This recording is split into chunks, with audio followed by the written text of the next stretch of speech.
Boom, we are live, ladies and gentlemen. This is Tio with the Arcane Bear. Thanks for joining us today. We're going to be taking a look at Bitcoin. We're going to go gold, silver, the S&P 500, the NASDAQ, and a bunch of the other altcoins. I get Render, Fetch, Solana, Avalanche. Take a look at a bunch of them, although only very briefly. We're going to start right here with Bitcoin on the daily. I've hidden some of my drawings here, so let's bring them back.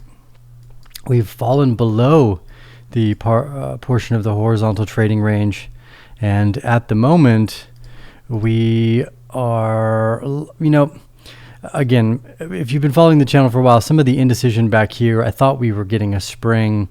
We're at a point that could turn into a spring, although until we flip the bear claw or the exponential moving averages and the bands here, I'm not going to get too excited.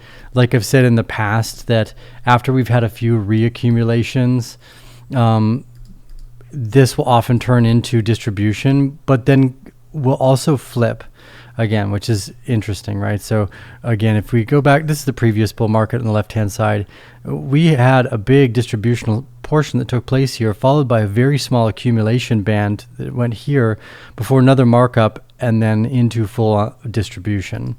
Now, the important thing to remember, I think, is to start on the idea that we've actually been in a long-term accumulation process, followed by this horizontal trading range that went into breakout and SOSs and backup phases. So I remember when this started, I was like, look, we've been in accumulation for 300 days. Let's mark out to 200 to 300 days from that same point and see where we end up. We're now 385 days.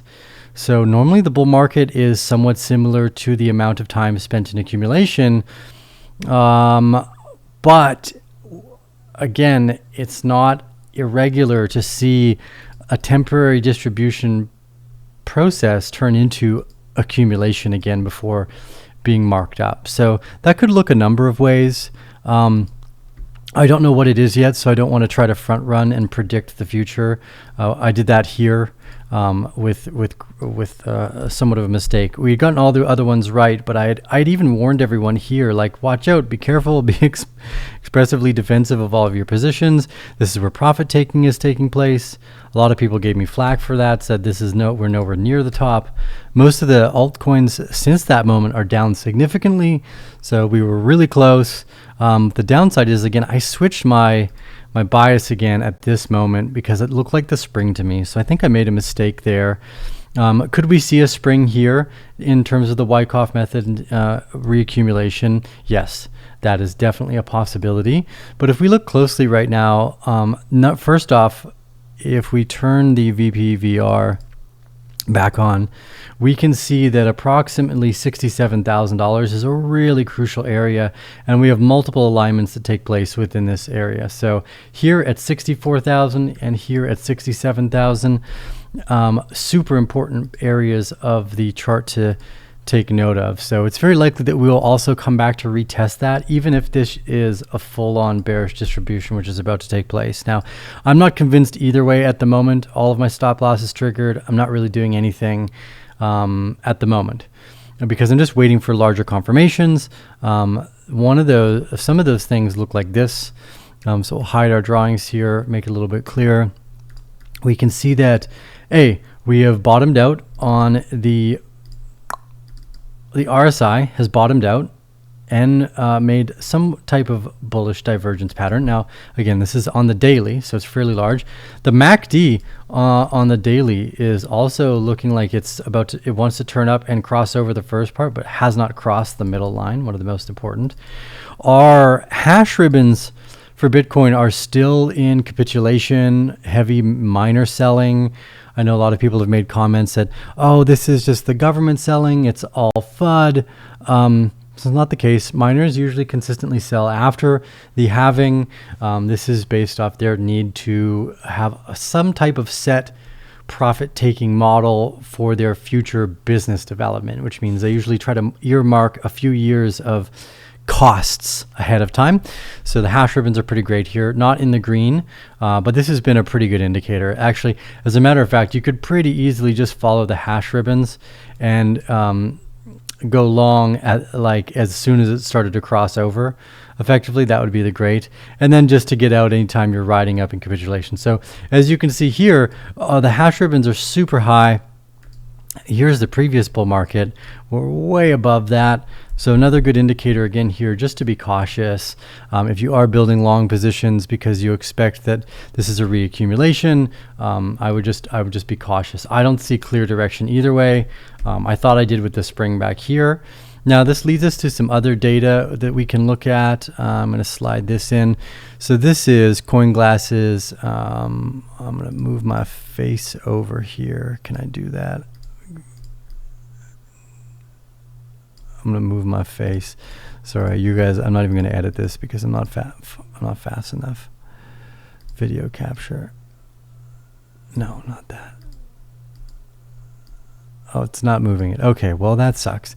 Okay, either way here, what I'll do, I'll probably just hide my. Yeah, there we go. Just hide my face for a second. So now you should be able to see the full screen chart of the Binance liquidation heat map. This is important. Why, you might ask yourself. This shows where there's been heavy amounts of leverage positions taking place. And let's go and give us as much data as possible here. Yeah. Yeah. So down here, you can see we have approximately upwards of $23 billion plus. Oh yeah, probably close to $40 to $50 billion worth of liquidation that could take place down near the $35,000 mark. More closely though, we do have 9 plus 6 plus 6, somewhere around $20 to $30 billion of liquidation at the $50,000 mark as well. Also a key area to keep an eye on. But note that also at around 72,000. So because we have so much depth in both long and short positions here on either side of the trade, there's this pretty big gap between 32 and 72,000 that's going to try to get rid of much of that positioning as possible, which means it may wick up to $72,000 first. I don't know where exactly we are in this trend, and I think it's too early to call that it's reaccumulation. Generally, that's best done when you have the lead-up data, which is accumulation here, was really easy to spot, whereas when we're this late in the game, we're already up significantly. It's just easier to be cautious here and wait for potential trend shifts and reversals, because even if you do have a spring, if you get back above the moving averages and retest that, and then here, you usually get a bounce that brings you almost all the way back down. It's pretty close. You're missing very little part of the positioning. People that try to build here, it's very difficult. This is, again, I had a position here, I was stoked here, and I got stopped out. For most of my positions, it's pretty close to what happened. We could go through the rest of those, but pretty close. Bitcoin is just the easiest way to see it because it shows the volatility right through the middle of the VPVR here.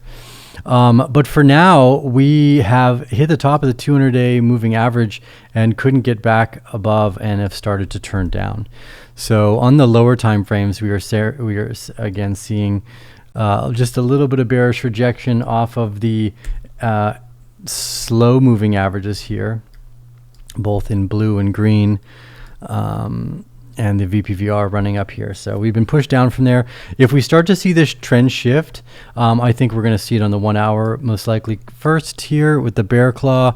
It would probably just involve staying above the slow moving averages here, which it looks like it's going to try to do. So we'll keep a close eye, but for now, let's just assume that you're in some type of distributional process until that shifts. Now, again, I've always made arguments for these falling ranges. Here looks like a spring and accumulation potentially, which means I suspect that we will break out. It looks like it could turn into a reaccumulation. And it's one of the ideas that we thought early on, even way back here, is that this could likely turn into months of multiple months of reaccumulation and chop, just to kind of throw everybody off, get everyone out of the markets. And it's in the rest of the assets that it's a bit more noticeable here. So TON looks like it may have entered into a distributional process. Render is closing below the trading range, but again, it could come back up to try to test this $8.4 range before getting rejected and coming down even further. Or again, if we do see a spring here, we jump back above the exponential moving averages and try to close back above them, then we'll be good to go. But again, for now, it's important to note that even on the daily for many of these, the stochastic RSI is pointing down. Let's go to the daily for Fetch. Fetch has been in just this falling range. Again, mentioned being hyper protective about your stop losses here, and all my stop losses triggered basically by $2. So nothing new changing in my sentiment here. Although on the plus side, again, right now, MACD, stochastic RSI and MACD turning up, and some bullish divergence on the regular RSI here for Fetch as well, and that could leave room, even if just for a minute, for a nice 60% pump here. But we're in a really volatile range. I prefer to wait. If we do have a nice reaccumulation range, it'll take place somewhere between here and here. So I'm not in any rush right now until the market gives clear signals. Now, one of the interesting parts is the S&P 500 is at new all-time highs today. So despite everything, the S&P 500 just rockets on. Now, this is largely due to a few of the main players like Nvidia and Tesla really driving the S&P 500 up. I saw a truer weighted average here. Now, I suspect that we're probably going to peak out here around 573 in the near future. But this could trigger, if we break past 573, which has been what we've been following for a while. Again, if you have been watching the videos, we saw a nice accumulation here, your first SOS and backup, and now we've been in a full-on SOS right outside of this. I've been in a very tight range for most of it up until the first drop in Bitcoin took place, and just again here, and it's incredible, but because of those very strong assets within the S&P 500, we're seeing new highs here. Now, I've mentioned many times before that this is also just due to the inflation of the monetary supply, and that as governments inflate their currencies, basically all asset prices will continue to go up, and that we're likely in a continual market melt-up situation over the next few years, aside from maybe certain things like real estate, which because of excess deaths could go into massive deflationary processes. But nonetheless, I think we're going to see a whipsaw back and forth between highly inflationary and highly deflationary waves that kind of move us through the market. So I do suspect that at one point the Federal Reserve is going to either cut rates or just start increasing the monetary supply. And they're going to be able to do so more than they could in the past, because with less people, that printing will go even further without causing as much in the street inflation. So we're at a really, really interesting inflection point for most of humanity. But again, it looks like we're going to run to that 573 point pretty dang quick. So I suspect we're going to see that for the S&P 500, which again actually gives us a bullish sentiment for the rest of these assets. And now, like I had said when we were back at the top here, we've seen largely the 60 to 80% retracement on some of these other assets that make for potentially good accumulation areas. So I'm going to be keeping a close eye on that, because there are potential breakout trades here in the next week or two. So I haven't done anything almost since May because of the market's just been straight down. It's funny, actually, I took out a big short here on Fetch before exiting all of my positions, but it was a 10x, and I never really play with high leverage positions, but I got wicked out right at the very last second here on my stop loss. So next time my short game will be better. I'm just going to stick with 3x leverage. But again, I don't suggest use leverage. It is equally quick way to lose money. I'm just doing it because I'm trying to crawl myself way back up the fucking mountain, which is not a great feeling either. It's not a great place to be. So unless you know how to participate well, it's not. You should be. There's better emotional places to invest from, which is just keep accumulating good assets when you find them at reduced prices, like we see today, where again we are oversold in the MACD, the RSI, and the stochastic RSI, all totally in good buying areas. So much better than it was before in terms of asset accumulation. Solana again here too. Interesting to see that we could be in a nice reaccumulation range here. If we get back above the simple moving averages here, Solana could turn bullish. And I think again, the fact that the S&P 500 and the NASDAQ are screaming into new highs again, almost a new high for the NASDAQ since we last looked. Silver too, also on a shorter time frame, is starting to peak out as you can turn down, although we could get a little bit higher in the RSI, so I think it's probably got a little bit of steam left. And we could make an argument here that we're actually going to see a further breakout for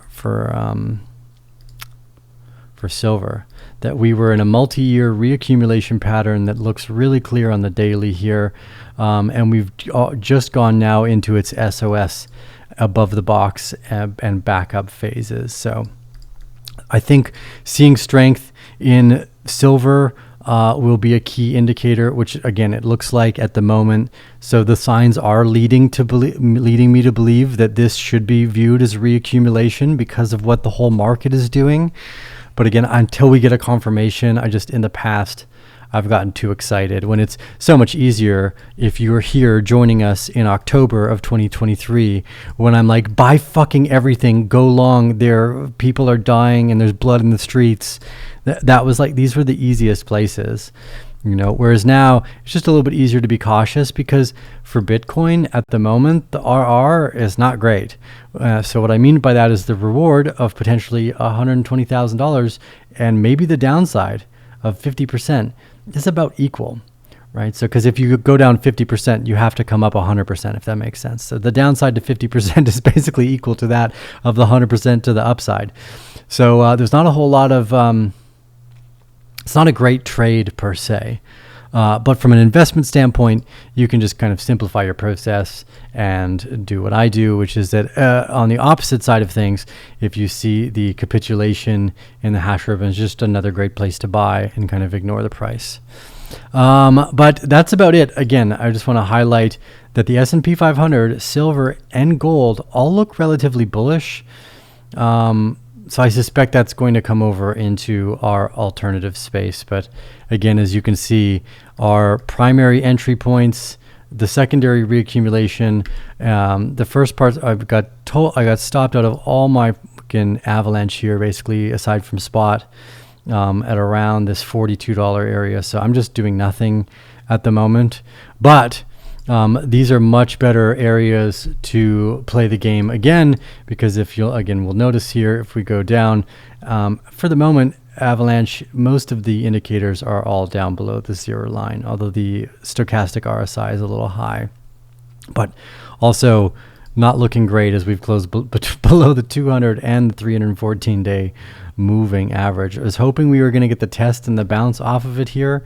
I thought maybe reaccumulation after decline.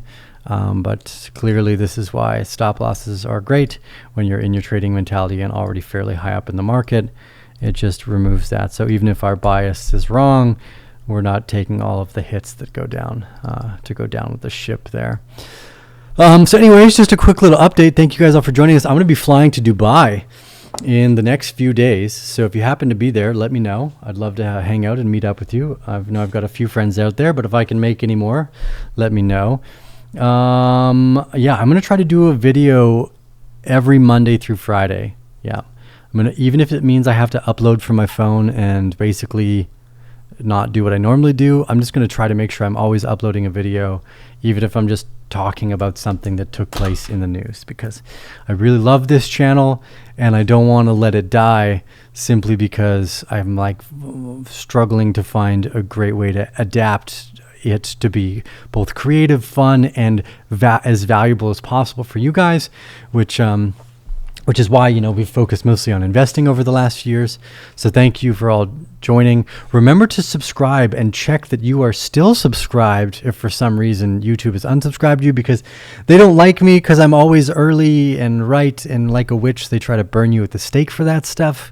So I don't generally do too well with the YouTube algorithm. So if you can hit that notification bell, that way anytime a video gets uploaded, you can help us fight the system by liking our video. No, I just want you guys to help me boost my ego. It's feeling a little shot lately. Like the damn video. Leave some love in the comments down below. Let's deal with the Arcane Bear. We'll see you on the next episode.